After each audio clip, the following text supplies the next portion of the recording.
ఒక వైఎస్ఆర్ గాని ఒక జగన్ గాని తెలిసిందల్లా ఒకటే, ప్రజల గుండె చప్పుడు వినటం, ప్రజల్లోకి వెళ్ళినప్పుడు ఒకటి చెప్తారు, నేను విన్నాను, నేను ఉన్నాను అని మాత్రమే చెప్తాడు మీ బిడ్డ జగన్.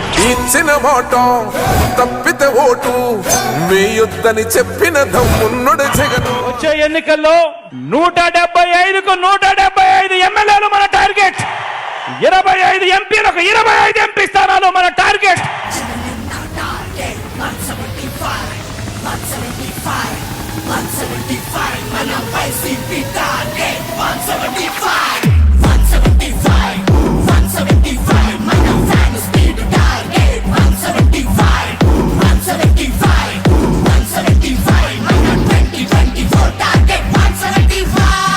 ప్రజల్లోకి వెళ్ళినప్పుడు ఒకటి చెప్తారు, నేను విన్నాను, నేను ఉన్నాను అని మాత్రమే చెప్తాడు మీ బిడ్డ జగన్. గడబడమంటూ పునాదులు కదిపి వచ్చనే జగన్నాథుడే.